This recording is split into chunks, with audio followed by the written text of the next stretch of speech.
Hello. Jiri sei. Moribanya here. Moribo here. Oh, my masawi long time. Nyati 89. Faith mapunda jiri sei.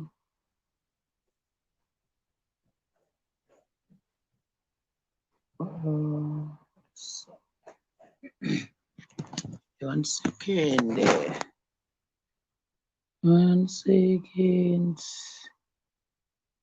Gadzirise panapa. Gadzirise pano. Urisei nyati. Mischievous. So jiri sei. Chavline Winnie Pachal Kurisei Really say Tari long time Barth Saber say Burisimukai Nox blah blah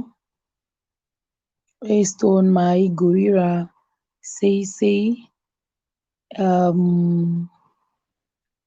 Lokaria Dunga Agnes Amopati Really say Vicario Sandy Really say Birai guys ndichange mazuva ano pandakaisa uyu chitripod ka ndakati handidi kuchibvisa ipapo chofanira kugara chiri ipapo.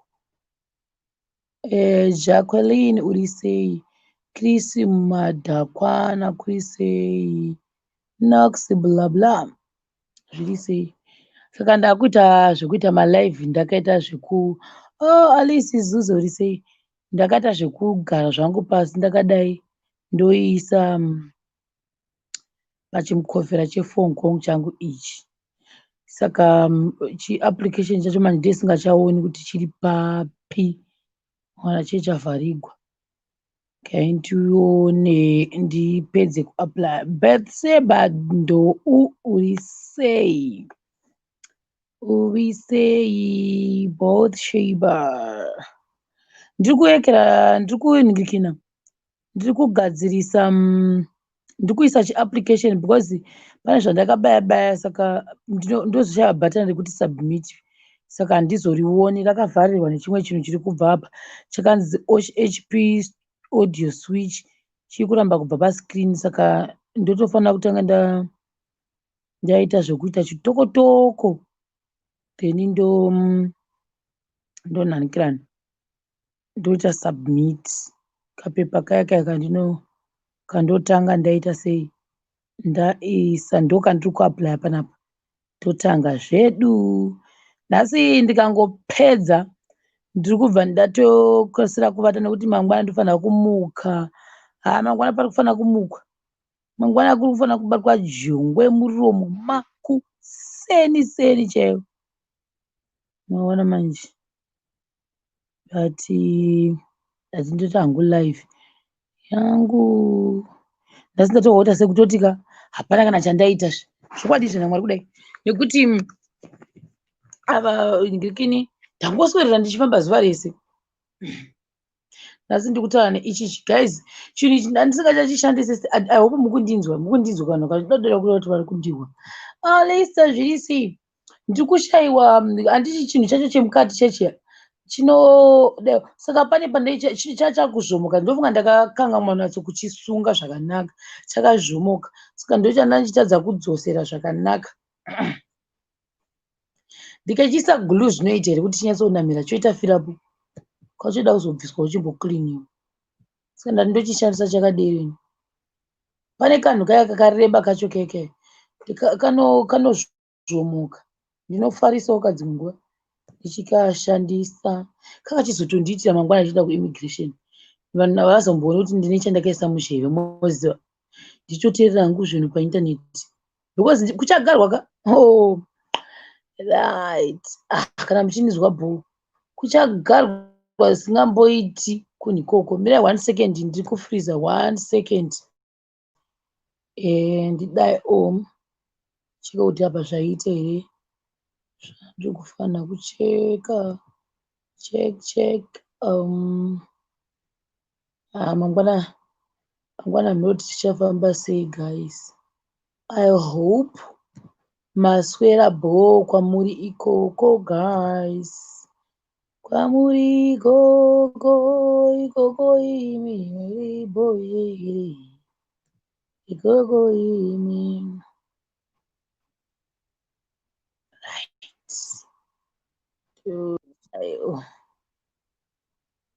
Gatione itsange story yangu. Nhasi ndaita madhirama. Mukuona manje apo pane chiapu chandiri kutsvaga. Handichatombooni zvese zvakanganiswa nevanhu vemunomu zvese izvizvi. Siuzi kuti nhasi kwaita dhirama.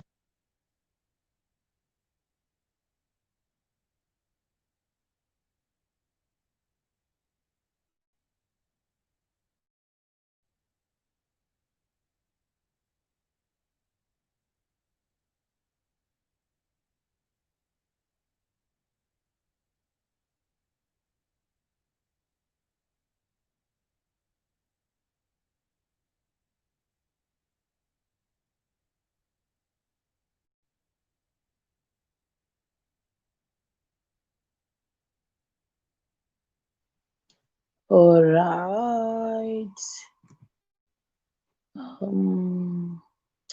Kuna kuri bho sister Mona Lisa mulisenyi. Right, kai nditange kutaura nyaya yangu. Vanoona vachazoona tapedza live because ndotifana kukasira kuti vati nhasi. Hapana kumira zvakanaka. Ndanyora kuti series of unfortunate events because this is what happened. Everyone actually knows kuti kunoku kune yama anonzi mavisa amnesties handitya. And futi vanhu vazhinji kunyika dzavari vari kupuwa mafree visa kana kunzi chinde muno apply for visas vobva vapuwa ma6 months 8 months 9 months. You remember pamene ndakamboita story time yangu yekuti muna April ndaka apply for visa. I actually paid for that visa ndikapiwa re1 month handiti. Then after that ndatanga kupuwa ma-amnesty ekuti hamucha apply, hamuchaendi ku-immigration, hamuchaendi kunobhadhara mari for the visa. Kubva muna saka May, June, July, August and September unoyu tanga tiri pama-free visa. Ndiyo inonzi amnesty iya inenge ichitaurwa iyayi. So now vemunomu even patakazopuwa 2 months dzemuna August na September vaisatoda. Kana makamboona vanhu vanonzi vari complicated pano pasi, Thai people vakaoma guys. Saka zvakaita zvekuti vakanyora post pama-immigration offices avo ese vakati pano expire mavisa enyu mese vanhu vari munomu musi wa26 kureva kusura mangwana munofanira kunge waapply for a visa rekugara munomu. Kayai kuti guys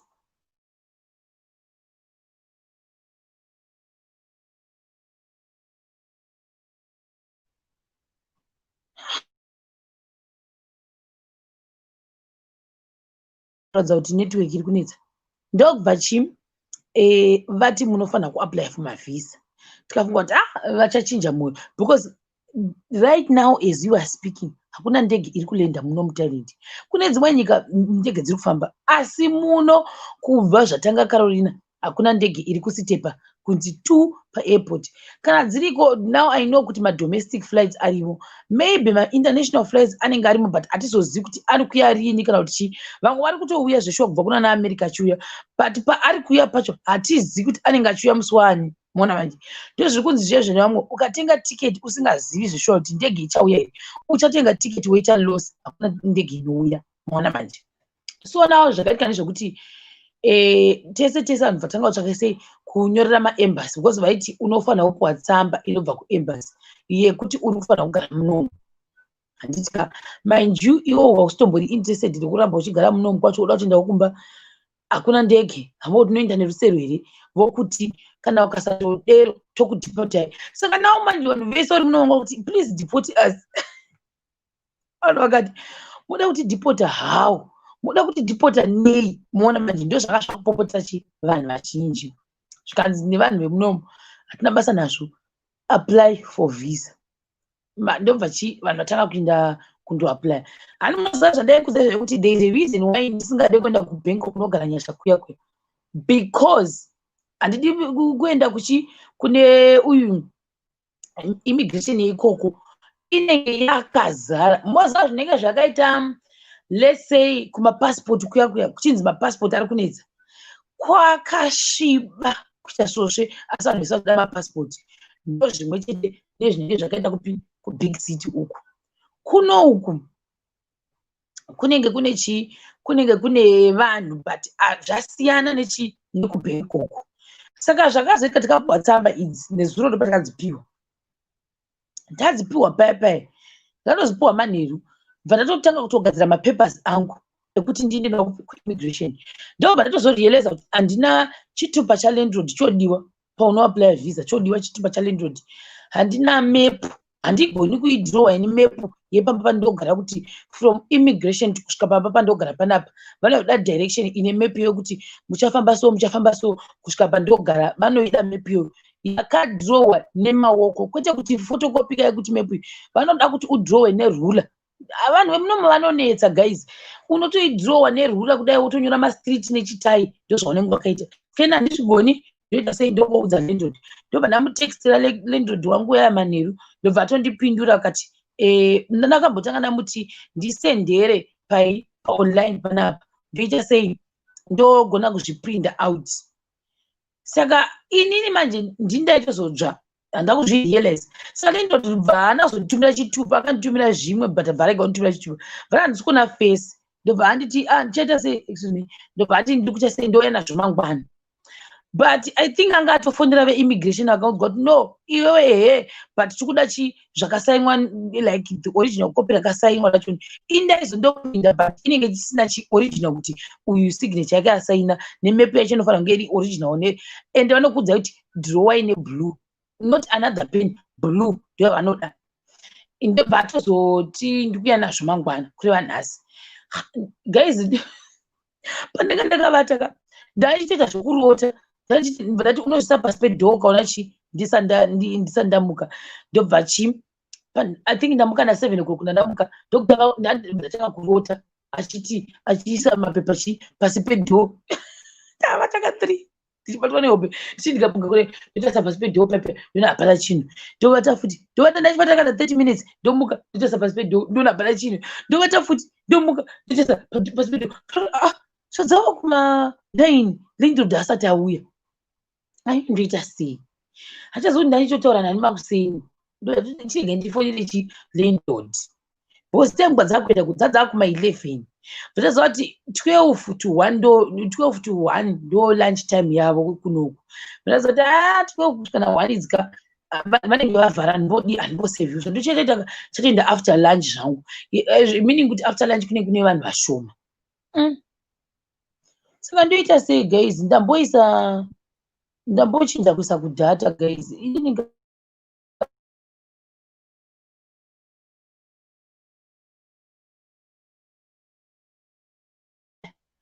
Ndikati chiregai ndimuke ndichongogara.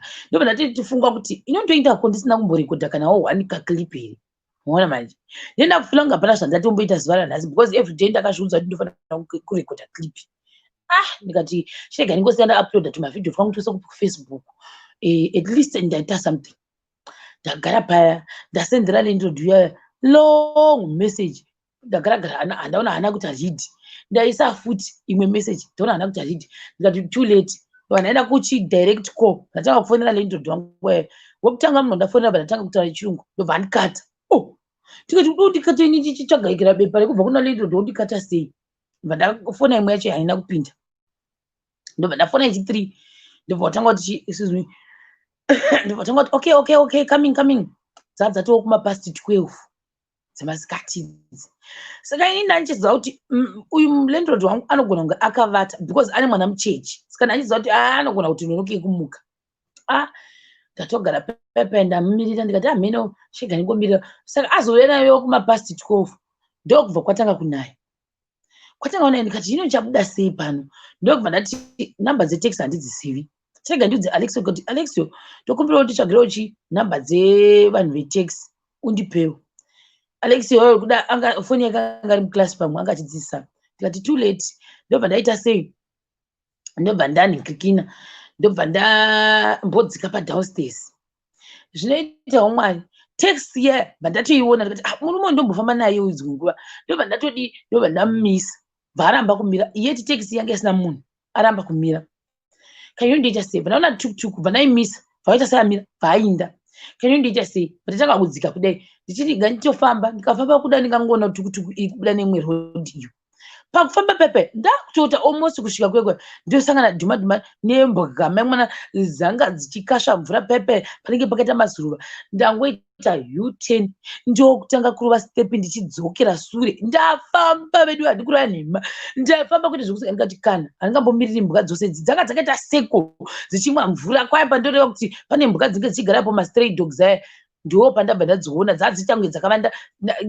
ndakati kana ndodzokera ndokumbomira ndamira pepe iyo ndoidii tukutuku ingauya yangauya kuna kana tukutuku yanga ichifamba kati ino ndoita sei ndobva ndatigara pasi bva ndatanga kufonera chii bva ndatiga ndichigugule kuti Mugdahan taxis vayamba ngati taxis in Mugdahan ndozvandaita bva ndafona infact bva ndaona chi vane Facebook page ravo ndobva ndavasendera message excuse me havana kundipindura ndavasendera message pepe kasika ndoita sei ndobva ndaona nhamba bva ndafona nhamba dzedza bva vadevera vadevera pepe ndobva vati uri kupi bva ndavaudza ndobva ndati ininga nekutsvaka ndoita kuye kune kumanya kwandaita ndichitisa mbwa dzedza chirega ndimbotidzokerei muAC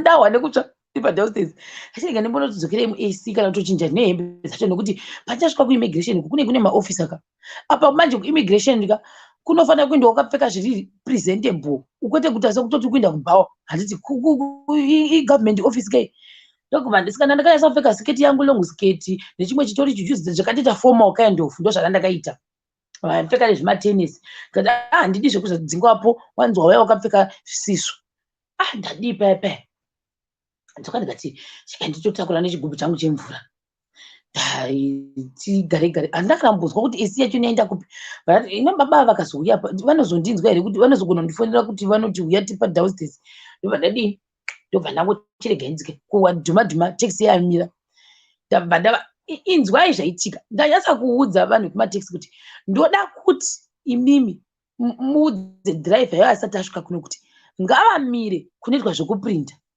nepanoitwa zvekufotokopa because kuimmigration hakuna vanawo maprinta avo ivo nemaphotocopy machine asi havaitiri vanhu havaitiri pofu unofanira kuenda nezvinhu zvako zvakakwana saka inini ndanga ndisina kufotokopa passport yangu ndanga ndisina kuprinta out that letter from the embassy ndanga ndisina kasaka ino ndodini pano ndobva ndaudza avo vanogona chirungu ndikati uudze dhiraivha wako dhiraivha waenda muudza ndabudisa mapepa angu ndikati ndoda kuno photocopy vati he ndikati copy kanzi alright ndobva ndafunga kuti kwakuita U10 sikaenda ndichiziva kune photocopy machines iriko like unongodzika mbichana neline rangu wotokonha mbichana ndo pane shop yacho saka ndashaya ndomuudza sei kuti tendeudza taxi yako idzire nezasi uku ndo kune mushini wandiri kuda ikoko dhiraivha uya mai mwana ngaapinde kunyutura mai mwana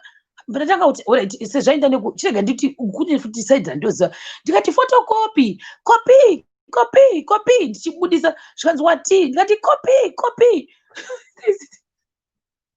ndikati copy ndikabvamboita seamisa chitaxi zvokuti ipapo dai nandiziva kuti maofisi avo ari papi ndaigona kuti ndokumbira kuti mundiudze kunoitwa zvephotocopy neprint ndibva ndafunga kuti alright kudari iye anoziva kwaanoziva adii pepe but alright bandidaiwo so kuti ura unodaiwo so here kuprinta ndikati yes copy ndiri kutoshambisika pepe tiri kutoenda nekuhighway tapinda muhighway uyo kutonyutura mai mwana indachifunga kuti kuda sadhiri aiwa kune kwaanoziva kunoita zvekufotocopy veduwe tarova sipidi yekuti handizi kuti tasvika nguva ikoko kuimmigration ndikati iwe chimira parobinson apa ndipinde murobinson mo ndinoita copy handinzwi ndikati too late ngandifonere munhu uyu anogona chirungu kwacho. Kati can you just tell your driver to stop by the photocopy machine kana kuti photocopy shop yachoni whatever kwanenge awana ikoko.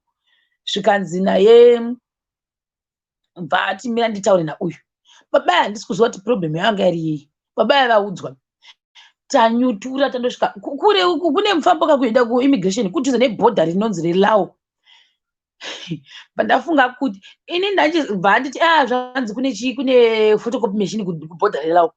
Ini ndaiziva pane patikamboratidzwa so, but vanhu apa last time vaitodanzira kuti hatikwanisa kuprinda, hatina maprinda. Saka ndomba ndaifunga ndo pari kureva kuti ndo patiri kuenda. Guys, paanondimisa pacho hapana kana chinhunzi changu chona chiri nzi. Zvikanzi indapo. Tindigwindapo nekuda kwei. Guys, building yoga my first time kuisvika ka. Uchasona kuti vebhodha rekunopinda muLawo avo. Ndati he? Zvikanzi indapo. Ndikati ndoenda kunoita ipapo. Zvikanzi ndaipapapo buda uindapo. Ndabuda pepe. Ndati kuda ndo pane chi pasva zvokuprinda. Indasazivi. Ndadi pepe. Ndavhura gedhi riya. Ranga rakatovharwa. Ndobva ndavhura ndapinda ndikati ko ino ndikasangana nemba munondichaita sei? Ndazama kunoda kuvhura ndori iya pakakiwa.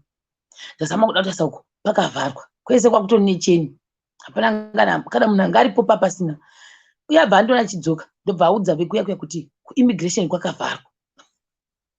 Ndobva andipa phone. Zvanzi sorry ma'am, the immigration is actually logged. Ndikati the immigration is logged, what do you mean?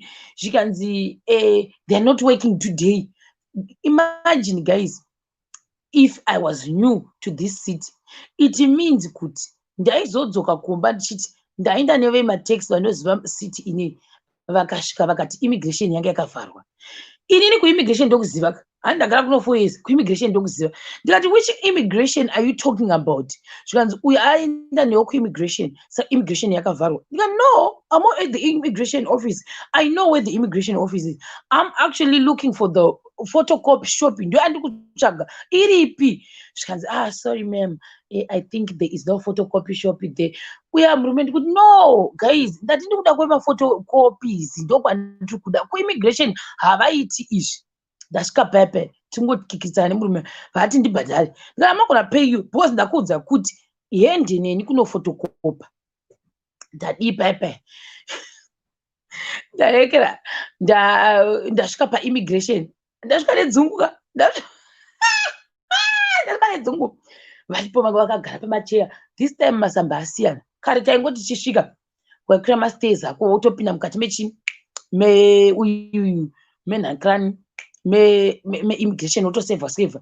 This time mwana panga pakaiswa stage pazhe ndopo patagumira. Ndagumira pazhe ndosvika ndidzokera mangwana handakupinda mukati. Ukavana zvistage zvizumbu vamwe vakaenda uko mwari uko kwangu nemastation. After lunch ke ndasvika paya inazitombozwa kuti saka kiwi iri kubva nekupi vanhu varipo vandangosvika ndikati excuse me.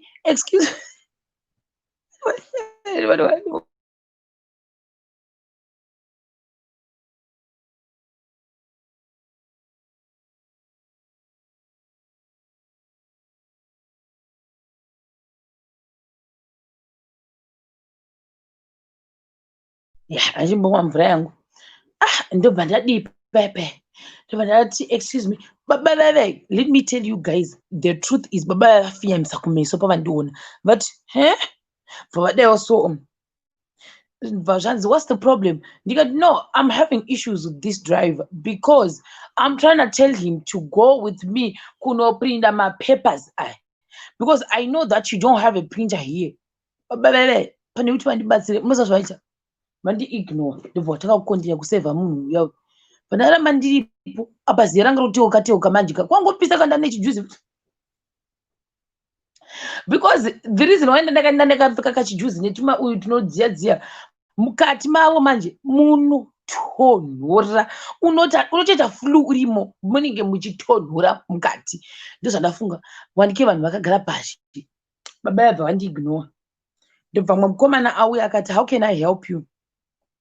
Mba ndatomuudza ndobva atoti ase mina ndimupe email yangu anondipa email ndinomupurindira out uyu yake bepa rake rari kureva vakati aura thanks vandipa vakati what about photocopying my papers and my passport ndobvati it's okay komana uya vanenge ndo vaya vanenge vari pama-attachment tuma-students twetu tichibva kuuniversity ndo type yandiri kureva kuti azondibatsira wacho bosi vacho manje most vamabhosi vanenge vakaita sei zvavanoita handizizi kuti ndo zvimwe chete nekuzimbabwe but what I know for sure is unogona kutrena uri mupurisa but uri mupurisa kudero manje kune department munoiswa madepartments muri vekupolisi chaivo saka iyi ipolisi inozonge yakuspecializa neimmigration inenge ichispecializa nemamigrants same uniform even ine ukaenda kumapurisa chaivo vaya vanosunga vanhu vanenge vakaspecializa nedepartment irori vanenge vane mauniform mamwe chete but izvi zvavo manje ndo zvinozotisiyanei izvi vanosiyaniswa tunyembe so this is the police yeku-immigration handiti ikoko ku-immigration kune majere futi anenge akakumirira ikoko unogona kusadzoka zvakare waenda uchiti ndinonopuhwa visa unogona kuzoguma wakuwadi waenda kujeri vanozviita izvozvo zvavo veku-immigration ndosaka ichinzi polisi inonzi immigration police kana ndisingarezvi saka ndadipa baba zvikanzi can I see your passport ndadero manje vanga nekumeso kwanga kashinga baba yavo ndobva ndatotora passport yangu bandavapa futi because ndiri 2 imwe old neuyu saka ndowanzofamba nadzo dziri dzese ndabudisa dzese dziri 2 ndinitore neconfidence dzangu ndichiramba ndichitaura nauyu wese baba ndatova ignore ndatoona kuti no vandifinyamisira meaning kuti havasitomboda zvokutonzwa nezvangu ndobva ndavapa passport vandaisa patable ndobva vavhura passport yangu I think vangoda kuona kuti last visa rangu rakaexpire rini ndobva vavhura bva variona bva vati alright muuprindiri ndobva ndadzoserwa passport iyayo vakati ko ATM iri kupi because avangoda kubhadharwa munhu kwavanga vachifanira kuna neni ndokwakune ma-ATM kwavandidaridza kwese guys apa tatatobuda out of the city ka mbva ndati where is the ATM zvanzi ATM garage kusure motodzokera mutown ndo mama kutodzokera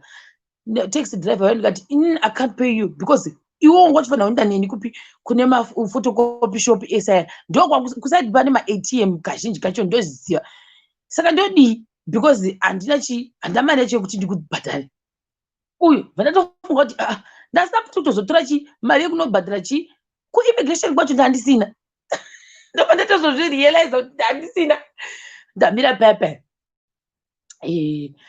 tanzidzokerai musiti apa uyu handi tabuda mutaxi tabuda mutaxi mind you vetaxi havamisika kuti izvezvizvo wambozobuda ukaenda kunotaura navava saka takumboita pause taxi yekera chimita cheche chinenge chingongenga taxi yangu mita iri kungoenda mudenga chete iri kungoenda mudenga ndikati alright izvozvo panguva iyi handazvifunga ndati hamene ikoko because right now uyu munhu atondimesera up everything baba vatisvika vakandifinyamisira meaning kuti ndikangoita kamistake katikitiki baba vaka vachanditsvagira mistake ndobva pandadzoserwa passport yangu ndikati pandiri kudzoka handisi kuenda pana baba ndiri kuenda pane next person ndadii paya ndadzokera mutaundi muya mamanyisira vangu vachiita mota ndigotanga kuhwa dzungu mota muya amanga vachauzwa kuti ukasvika mabhabhongoita sokuti uda kutofly netaxi yachoni ndokutendera taita inonzi merry go round ndiyo yataita vambotanga vaenda kumwe kwavanga vachifunga iwo pavasvika kwakavharwa kwavanga vachifunga iwo kuti kune ma-ATM pavasvika akakwatanurwa ese hakuchina ma-ATM takambokuinda ndokwatakambenda kwainzi kunofotokopiswa but hatichiza machines acho ndo mavainda muzicomplex iroro ini zi hangu ndakavatarira apa iri kungenga ndiani mita ndeyangu ndadii papa vatanga kuruva taxi tidzoka futi mutaundi tatabuda kuma-outskirts tichidzoka mutaundi wedu ndigotanga kurwa dzungu amanisira ungata makona achanga kwasaka zee ndikatanga kurwa dzungu patabuda pashe ndikati kana totombomira totsvaga ATM iyayo ndaenda papa ndikati kana baba vakava iproblem yavo vatsvaga 7-11 pane zvimwe zvavanodai chengo ndachisiya pane zvimwe zvavanofema kudai zvinoita kunge vix kind of zvokuti kana uchifila like fatigue kana kuti uri uchitravela kazhinji unodaiwo so toita kuti mwoyo wako usanzwa kumiswa mwoyo tinonzi tuchiko zita racho handisi kuti tinonzi tuchito kuti unoita kunge uri kuinhela but kaine kana kuti sendi yeVix kazhinji indowanzofarira hangu keVix. Vamwe vanotora mastrawberry, vamwe vanotora saka ikako kondo kwaunongodayo so kana uda kuita kuvomita hauzovomiti. Saka ichocho ndobva ndapinda muyeke guys ndatohwadzungura ngati serious. Ndamira ndangosvika mu7-Eleven ndikati ndaita sikachaasikaboni ndobva vandidirecta guys vese vanditi apo ndakatopatarira but ndakupaona ndatakafamba chita nechimwe chiaiwo changa chine kutakautsvaga kuti ndikuona maroro onyu saka chiripi chinhu chacho ini chandachimbodaka kungochitora ndochibvarira ndochiti because uyu mwoyo wangu wanga watosimuka kudai baba madhiraivheri angu achita paya ndadii pepe ndachiona ndichibvarira ndikangosika ndobva ndambomira pashe kati ndosvika kuyekera kuti madhiraivheri auri kuti baba apa vari kufonерwa ndokuofisi kuti muri kupi dzokai ndadero pepe ndasvika ndovaudza sekuti vandimizi I cannot. Ndobva ndasvika paibva vanditi mari yacho imari yakati ndavabhadhara mari yavo iyayo zvaangadawo nditira baba vaiya manje vachifunga kuti because unoti let's say ikanzi let's say inini yangu yazonditira hangu $5 saka let's say iyanzi $5 mari iyi ndikati $5 inhema futi pamwe yatozita $6 saka ndikati to the nearest $6 tax meter yayo ikati $6 ini tinovapa $6 but musiti mandiri because kune 2 or 3 mataxes kana 1 futi kana zvacheko zvakanyanya kutogozhesesa isu zvatidozoita unozofanira kubhadhara $1 on top rekuti wavadana kuti uyai for maservices saka unovapa $1 extra ndo zvavanoita musiti munomu but kana uri kwananyasha kubig city you don't do that. Kana yanzi $, is $, hakuna zveextra ndo zvaunoita. Saka baba vaya manje ndavapa mari vamboda kutanga kuti handa change kamuna change ndipei change yangu ndikati handibudi muno ndipei change yangu mita yange yamiswa manje ini vandagara ndipei change yangu baba zvikanzi no handina ndikasika muda kunditsvage kuti mosautengwada kunditsvage apa ndadzokera paimmigration vavada kuti ndibude inini apa nditauri tai apa baba mapurisa aya ari papo mapurisa ekuimmigration aya antori nechikikari ndotanga kuti ndipeiwo change kwasiyana nekuzimbabwe kuti ndipeiwo zvechange iwe nepawindo ndamira ndagara ndakubva ndanyatsa kurova fo ndakapesasa makumbo angu ndobva ndanyarara chikati uchaitsvagako change yacho kana uchida change apa chazvanakira wamisa mita haichafambi ndakubva ndagara ndobva ndavhura dhoo kuitira kuti mweya unyatsa kupinda mukati ndagara pepe zvazoora iti ndinayo change ndobva azombuti apa change yanga chireva guys is not change yekutekera let's say wapa munhu $20 achifanira kudzosera change ndo yanga iti handina change iyoyo example oti handina change $20 saka iye aida kuti ini ndifambe ndichitsvaga change kune vanhu vemuthailand manje paimmigration pandiri kufanira kunovhetewa on top of that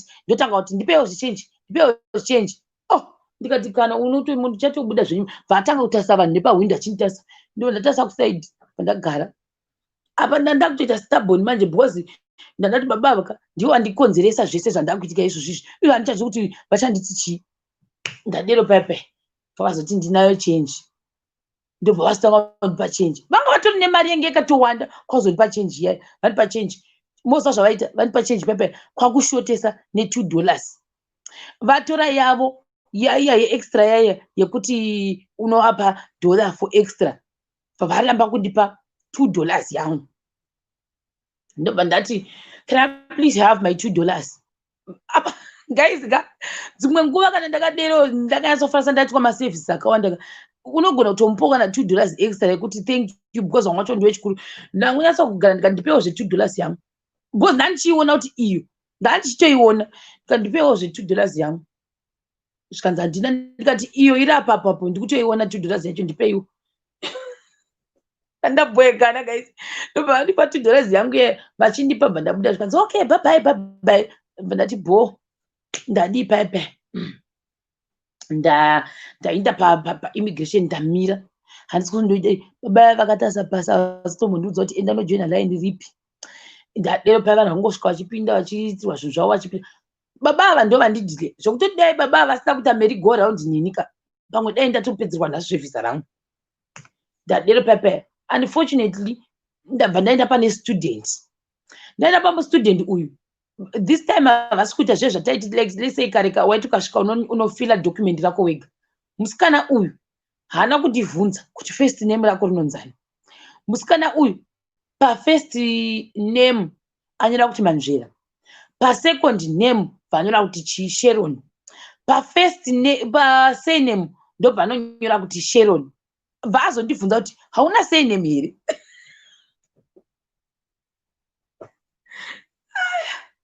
I give up. Saka iwo unongori ne1 name risina surname. Tikati he? Zvikanzi unengori ne1 name risina surname. Tikati what do you mean? Zvikanzi because handisi kuona surname yako. Tikati hausi kuona surname yangu. Iyi surname yangu iri apa apa. Zvikanzi akamboseka guys. Zvikanzi ndikati ndokumbira hangu ndizvifirire kana zvakati no handisi kubvunza vanhu kuti vafile tofila isusu. Ndatoda ichini pandikuita sendikukorekte pachi pauyu pachoni. Even pamwe pacho painzi poti yekusvikira nepachi zvese anganyora zvenhema zvega zvega zvavanga vachiudza. Ndikati handisi kumbotoda kuvaudzira nokuvasiya vakadero because ndo vari kunyora at the end of the day pandiri kupinda mukati umu achavakorekta ndiani ndimabhosi avo. Handisi ndongodza kuti handisi ndanyorerwa panze apa because ndo vanga vachinyorera munhu iwo wanga wasinganyore anything. Musikana yamba handiti mapepers ako akashota. Ndikati chii chakashota? Zvikanzi ningikini une photocopy yalento ndatisoda photocopy toda original. Ndikati aripo maoriginal. Zvikanzi api vandamuratidza aita paipa apedza. Zvikanzi I think you must have 2 originals. What do you mean? Unofanira kuita 2 original akafanana like this. Pekuti anga ati asikuona maoriginal copies. Ndikati pechitubva ati vanofanira kusara neblue. Ndikati iyi blue iyi original iyi ndo photocopy. Vandanyarara haufaniri kuvaitira rafu vanhu vachoni. Ukaita rafu unonopinda futi mujere macho ukada kuonererwa. Ndatoti iyi iri apa iri apa. Uyu musikana uyu mustudent anenge ari kuuniversity asati akugraduata asati akuqualifya kushanda uku. Ndokubva paside pake pana bhosi vachoni vahombe mapurisa aya chaicho ane nyembe ndo anga aripo pasei. Saka ndo vanga achibvunza zvimwe zvachoni vomuudza. Zvimwe handisi kuti vanga vachibvunzana kuti chii but vanga vachitasa mataipi emavhisa. Ndagara paya ndatonyatsa kugara kutokangamwa guys. Ndakangamwa ndakagara ipapo kusvika mukomana yambondiprindira nekuzondifotokopera. Ndazofotokopirwa ikoko for free zvangu. Ndo zvavazondiitira. Ndikamudza kuti chindifotokoperawo zvepasipoti yangu handisi kuziva ndonofotokopera. Ndatosirisa zvoni ndandichadi ndatosirisa. Ndikati chindifotokoperawo zvepasipoti yangu nekera handizi kuti ndinofotokopera zera kupi. Ndobva ndatogara paipa ndikaisa musoro padivi. Ndaisa musoro padivi paibva handitora bhamene kuti azondoitirepi asati ndazomuona achibva nekune imwe office meaning kuti atozinda kune imwe department risiri immigration. Ndobva azouya nazvo zvinhu zvangu zviya bva andidzosera paipa. Musikana uya uya vanhu vasevhwa nemashefu ava vanotosvika kana 6 ini ndichingoripo. Musikana uyu achinyora zvinhu zvangu. Vanhu vese vaibva vapinda mukati mechioffice chandandichifanira kuzonopinda chilast one. Uchivhetwa zvokusvika vanamira kuti unoqualify here kuti upinde uprocede kuenda kuchiimba ichi kana kuti you don't qualify. Vazhinji vanga vasingapindi vanga vachigumira pashi. Nditotengarira this other guy murungu wekuAustralia baba ivavo. Saka vakaroora mukadzi womunomu. Saka anzi I think angada kuita zvekuti marriage visa ndo ravanaro here. So vari kukoniwa kuriita. I think havana muchato ini. Saka vanga vachinzi ngaapuwe tsamba. Saka pakuti puwa tsamba pepa uyu hamna kuti chichazika. Zvikanzi murume nemurume. Saka zvikuru vapi ndofanira kutodzokera kuAustralia here. Zvikanzi dzokera kuAustralia. Handisi kuti murume nemukadzi havana kuita interpretation. Ndikanzi kutega but ndazvinzwa zvataura kunzi ngauye netsamba yekuembassy but ndakushaya kuti uyu akuinterpreta akupinda nechirungu akunzi. Saka does that mean kuti I have to go back to Australia? Zvakana mukadzi yachi yes. Saka ndikuona kuti adaenda Australia kunotsvaga tsamba here. Wadada kuita sei ndikati ina zvevanhu hazvipindirwi. Unodi unongomira wakatarira kuti asadiwi. Nyaya dzevanhu hadzipindirwi. These are 2 people manditori nevana vatokura kumaform 3. Ndobva tangotarirawo paya tasadiwi guys. Immigration officer anyatsa kuti ndoda tsamba inobva kuembassy yeAustralia yekuti anokwanisa kungosenda email yoenda kuembassy yomudzosera tsamba. over the email. Asi mukadzi waenda akanointerpreta akati kwanzi iwewe inda kunyika kwako kuAustralia, waenda kunyika kwako Australia, you have to come back with a letter yokuti upiwe visa muno.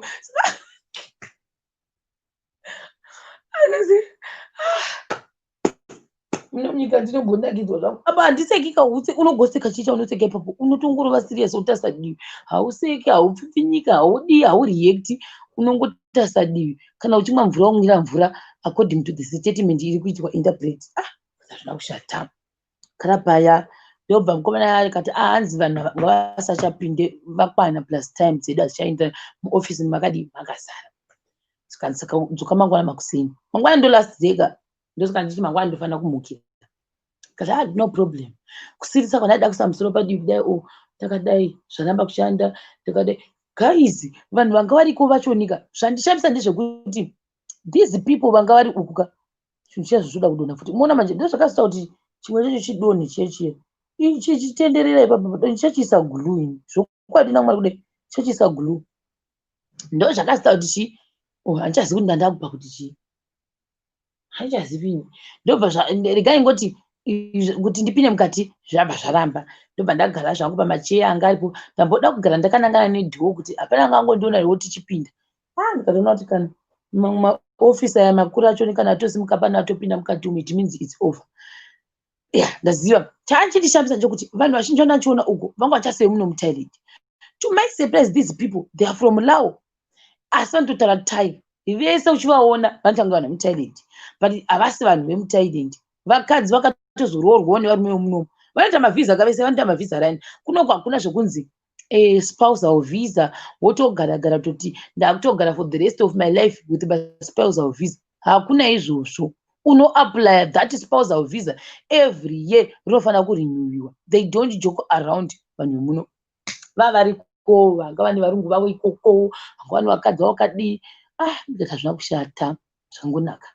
Ndobva ndafunga saka zvino manje ndadii, tofonera taxi here. Zvino kana ndikaifonera ichauya here after madhirama ese ataita apa. Ndobva ndagara pasi, ndobva ndafonera ndobva ndafonera vemataxi. Ndafonera vemataxi bva vatanga kundiexplainira nhoroondo. Izvozvi hakuna mataxi. So many people are busy calling the company. So and vamwe vacho vanogara kwakaita kunze kwesiti kure. So it means you have to wait ikoko wotombogara. But all right, no problem. Vanoti kana vanhu ka nemerry go round ndatapiswa nababa wakana. Ndati ndikagara ndisa tuktuk inani. Mbuya vangu vane tuktuk handachifunga kuti vauya nevana vavo. Ndatoona kuti no, vatendeudza tuktuk yavo. Pandangona yatendeuka, guys, ndamanya, ndangosimuka zvokuti ndazogadzira seketi ndaigadzira ndichimanya, ndangosvika ndapinda mutukutuku mamai vai. Ndangosvika ndikangopinda mutukutuku ndikati pai Robinson. Ndozvandavaita. Zvikanzi pinda. Indazivei kuti tukutuku yahaiwa nemukadzi uyu nemurungu wake handazviziva. Ndatogara mutukutuku muya ndokurova serious ndirimo. Ndikatoti ndazviwanira tukutuku yangu ndikudzokera mutauni. Ndagara paipe, handikana kutombobvunza kuti mari, handatombobvunza kuti muchandichaja mari, handina, ndangogara. Excuse me. Ndobva mukadzi uya auya bva vataurirana zvikanzi alright, no problem, pinda. Ndambodzika zvikanzi pinda. Ndobva ndagara paya. But side randagara ndaita mistake, ndagara side ranga risiro, ranga ratiti ndasvika ndahwa. Ndobva zvanzi wati kuenda kuRobinson, ndikati no, imuri kuenda kupi? Vati tiri kuenda kubus station. Ndakagara muchina bus station, ndakutoenda nomi kubus station. Kwakuchizoita pedu nekuno kwandogara. Ndobva vanditi zvavati hazviitire kuti vanondisiya pane rimwe bhengi, so because pane zvakawanda futi zvanga zvichiitika nemadocuments angu emunomu. So bva ndatofunga kuti but ndokwanisa kuti sei kudarika nepabhengi. Ndichivabvunza kuti ko chii chikuitika nezvizvi zvandikuona online, handichazvihwisisi zvinhu zvacho ranga chifanira kuupdatwa. Saka ini zvachichizobvunzwa zvinhu zvacho ndasingazozvigoni because zvaida Thai language yavo. Saka plus nemapasswords avo zvaifanira kunoitwa kubhengi zvese izvi. Ndobva ndadii ina ndambofunga kuti bhengi repaRobinson. Ndobva ndaziva kuti vakena ndatoti chiinda munondisiya kubhengi rekupi riri kustriti kudhuze nekwandiri kudai. Chinzwai mai apa. kona yavanga vachifanira kubuda nayo ndikati kona ine papapa anosiya vanhu ndachikona ine papapa ndoda kuenda kubhengi riri apapa ndo ranoda kuenda iroro. Mbuya vaya zvikanzi kwete hakusiriko. Ndikati aiwa ndoda kuenda kubhengi iri street iri ine 711 yakati ndo zviri easy kutaura kana uchidirecta munhu. Zvikanzi haisiriyo ndoda kuti uinde ku711. Pavaramba mbuya vaya kwakuenda kuneni ku711 iri kune rimwe zimarket. But ndachiti 711 but ndikuda kupinda mubhengi.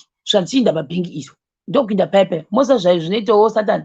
Bhengi riya rakatovharwa muna kana chinhu riri kutorinovetewa. Atori nemapira nemaekera nemaladha angachienda mudenga. Mva ndati rakavharwa. Mbuya havana kuzvinzwa kuti ndati kudii. Vatanga kupopota. Vandamira vandavatarira. Mbuya varamba vachifambisa tukutuku yavo. Vada unoona kuti zveshuwa bhengi iri rakavharwa here. Ini ndaramba ndakamira kandakavatasa kudai. Vanhu vemunomu vakapopota haufaniri kuita nharo navo because at the end of the day uri muforena. Saka uri muforena inoguma futi nyaya yacho yako. Futi another point ndeyekuti uri kutaura nemunhu wati kurei vakaita like vatori gogo vanhu asi vachidhiraivha havo tukutuku yavo. Saka ndaramba ndakanyarara vachipopota. But ndati now pai 711 yangu yandiri kuda inini nebhengi vapedza kupopota zvikanzi alright handi ndobva taenda kune yanda ndachida iyai. But ndanga ndisingazivi kuti ndichagara 3 hours ndichisevhwa nevanhu vemubhengi umu. Paita mamistake. Kana ndakazomboitirwa mamistake pano nezvinhu zviri official zvemugovernment nhasi ndati yes nhasi ndabvuma ini pepe ndapita vanoti time iri yandiri munomuka yati sebereka ndibude maya ndoba. I think it was fair kwandiri ndafunga kuti I have to pay her $3 because mai ndatosita an added passenger ndeta an added passenger kwavabuda vachinorashika nenuko that street. Inini ndavakorekta kuti hakusiriko indaine apapa iwo ndokuinda nekustreet uko kure ndokubva taguma takutenderera zvatoita kuti jeni ite kure. $3 ndo yandikutovabhadha handisi kutozombowedzera ndikuvapa $3 ndo varashika vega. Ndokubva ndatoti kune vanhu vaive because pekutanga vangafanira kuupdata zvavanga vachifanira kuupdata. Page 2 mapassword zvanga zvakawandisa zvanga zvichiitwa mastage ipapo plus ndachifanira kuvatanga ndavaexplainera kuti inini handina visa because of this and this and this. Ndavapa evidence yese kuti ndiri kuita maapplications angu vati it's okay. Ndobva vatanga kuti ndiitira maupdates acho ese. Saka pane zvinhu zvakachifanira kuzosainwa zvakawanda zvakasvikoya zvinzi taita izvi nawo takuita pastage iyi. Vanaona kuti panapaka handifungi kutopedza izvozvi. Pandabuda vandanovapa mari yavo $3 iye. Mai aya kwakuramba $3 iye. Zvikanzi wedzera imwe $2 iite $5. Tikati ina hangu handina mari yacho $5. Ndokupa ichi ndokupa $3 ndo yandokwanisa. Zvikanzi no ndipe $5 because ndatenderera newe. Dai ndakagona tai ndofunga ndaivapindura netai. Bva ndangoti no maipenderai bva ndatotanga kutofamba ndatoti handitodi kuvaendatena. Bva ndangoti maipenderai kapunka bva ndatodi thank you bva ndatotendeuka bva ndadzokera mukati mechi bva ndatodzoka hangu nogara pachiya pangu vachiita zvavanga vachiita nemadetails angu mapasipo mabhuku zvibhuku zvacho zvese zvavanga vachiupdata. Ini ndakangogara paya ndagaramo 3 hours 3 good hours. Kuimmigration ndagara zvowo hangu but kwandagara stereki kubhengi munhu uya manje atozodana manager azodana manager. Vanhu vese vanga vakumudza kuti ko iwe uri kutadza kuita chii because vambotanga vadedza mumwe wangari paside abva vamwe vacho nubva vatanga kuuya vanga varipopo vakati iwe chii chikunyanyonetsa pazvinhu zvaukuita izvozvo. Vabva vambouya mwangwa nemimba bva kwazobva iwawo vazoya mumwe futi bva vazoya ndobva vazotitanga kuuninstalla everything zvinoenderana nezvekubhengi mufoni mako titangidze futi because zita rangu iye musikana handisi kuti anga achibaya sei. Zita rangu rarichibuda rakanyorwa nechitai like instead of kunyora kuti Sharon rachonyora kuti Chalon CHALON mubhengi umu. Ndikati iwe handingamboiti kupaka imbokanyora kuti Chalon inini saka ndizvozofamba sei pamabank details angu wakandinyora kuti Chalon chipo manzvera yacho haistori iyo that's totally different. Saka indozozvifambisa sei. Ndobva azodedza manager ndobva vazouya kwakutangidza futi process kutanga kuti 1 ndichisaina futi ndadeva paya guys ndagara mistake imwe yandazoita tapedza zvese zvibva zvagadziriswa but amuti alright inini manje ndauda kuchita zvandanyanya kuvinga kuno kuzvakati zvakati ndobva ndaendesa zvinhu zviya but ndobva this is an upgraded thing guys chekuti ivo vachoni vachiri kutonetsekana kuti sei kushandisa that app inyowani handiti inyowani app yachoni so manje this app vandavabvunza kuti but why makaisa app iyi inonetsa yekuti tombomufana kuti ukada kuita so unotanga wamboenda nekugoogle wozodzoka wozodii ende inoda kuti uinzi pane zvimwe zvinonzwana opt zvezve zveda kunzi confirm zvese uchinzi saka isu inini handina kuzviziva vemubhengi havana kuzviziva ndo drama raitika guys meaning kuti indaifunga kuti zvakaitisa zvaizvo zvapera uyu anga achifunga kutiwo tapedza then manje vandazoti no but pane chashota chandisiri kuona kuti pane uyu kaconfirmation kekupedzisira zvikanzi wasenderwa inonzi opt inda unotora nhamba idzi dzose pandazama kuisa nhamba yabva yaramba ndobva manager futi vadzoka pavada kudai so bvayanzi yavharwa vandalokerwa kunze asi vanga vadi vatoita zvavanga vatoita matransactions but vandalokerwa kunze sandanyatsa kupedza zvese izvezvi ndagara another hour ndobva wafonera headquarters ndirimo zvangu apa tabva muna chaloni ka tabva tapinda pakuti ndalokerwa ndisandadi ndapedza zvandaichita ndagara guys ndatonatsa kugara kutokangangwa musikana yendo abatanga kuti sorry anga kutondisiririsa indada kutomunzwira tsitsi because manager vake vadzoka ka2 paari saka this means kuti ndazoenda ameroti vanga vachasara vachimuti chii because mistake iyi kai haisitomboreke but atozobati no this app ka last time bataita zvinhu izvi zvaisatombobvunza zvese izvi but saka ndingafunga kuti imhosva yake musikana yokuti tese hadina kuzviona ina hana kutozviona iye hana kuzvionawo kuti pane zvozonzi approve kanzi no vari kuupgrade kati vari kuupgrade but this thing chakaoma tasingatombozviziva kuti ufanira kudero ndokugara muya mushure mekunge ndanzi chaloni but pane zvese chaloni ndo yandiitira zvakanaka asingamboiti ndokubva ndadii paipai vanhu atanga kutsvaga angu matukutuku angu vanhu vachindidarika zvavo kunyatsa kuona kuti vane bhibha achikutarisa kudai wotoenda kudai so wandara abo no problem kusvika ndazodzoka hangu kuno ndokutanga kuti sei kunyatsa kuona kuti ya nhasi ndo ranga riri upside down zuva rangu saka thing nestory time yangu ndapedza ndata fast forward ka ndaita inonzi summary ndatopedza so madhirama angu andaita nhasi kaizika vanga vari pamberi pebhengi but ndazobuda ndikandovapa mari yavo vakaenda zvavo ndikaudza kuti ukangovapa mari vanobva vaenda it means kuti business renyu yapera tikanimboona kuti ndovanana baba isvike inonzi chalon CHA manzvera yacho vanga vakati MA atomboisa n here MASVIERA ndo surname yangu yavandiisira iyoyo so mangwana ndotongomukira because ndine everything saka nda kuti ndimukire makuseni aiwa ndachada kutonamatira moza kuti chi kuwana tukutuku inotongonditora chienda ikoko chete straight kana zvanetsa changofonera futi vetaxi there's nothing I can do ndoita se handiti ndati ndakanzela kudai mbosa zvazviitika after about 15 minutes ndakutosvika muno musiti ndatosara kutoti ndichisvika nekubhengi kuya zvazogadziriswa zvacho zvezvazvinaka uyu unonzani ndatanga kufonerwa zvikanzi ndikufonera in regards to taxi yayo kuzokutora ndikati no ndakanzela because yandiudza kuti anzi you have to wait uri ikoko because mataxi aenda out of the city zvangoti alright saka ndakutotya manje kuti nomangwana ndoita sei because kuda uyu munhu wetaxi anga atoenda ikoko kuimmigration ndadzoka musiti ndichangofona futi inondodii ndichatongofona futi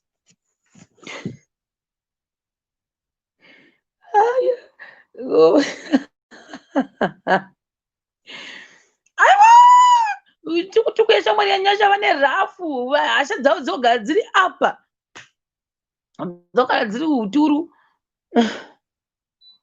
mangwana kunovhurwa na7 so not 7 ndariva nema kunovhurwa na8 o'clock so nchameka shoti 7 o'clock ndakutobuda muno panoti because mangwana ichinganiko mangwana ifriday handiti vanhu vechikoro ndichitopesana nemamwe vechikoro ende andogona kuita lakire matukutuku pamwe vanogona vachibva kunosiya vana vechikoro.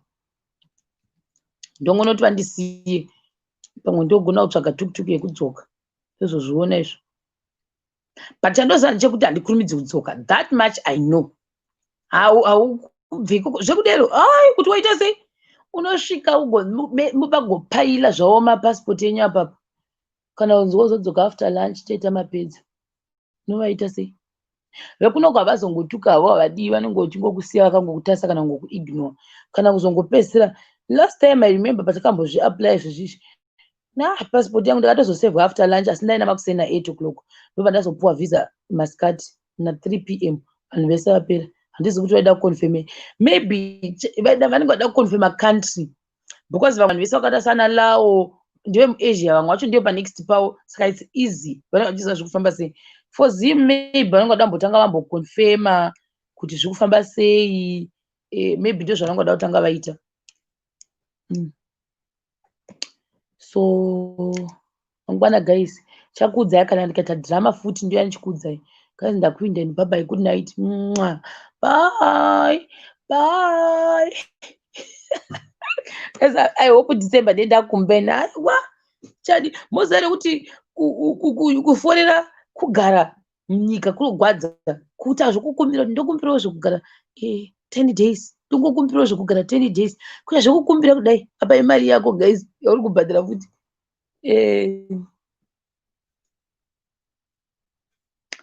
Guys, good night. Gandiendeni ndokuonai mangwana. Don't forget to support me. Kune yakanzi join, go and join guys. Support Shema, support me. Na join iya kuti tiwane drinki iri pauro pachibopora. I'll keep saying that. And kuma story times edu ku kana pane vakaskipiwa neyekuti first time yangu yekutemporary teaching kuZimbabwe, munogona kuchijoina ikoko, ndio kwatikuita story times edu. Ndinozoita zvandizoiuploada zvangu panamba futi, saka haisi issue.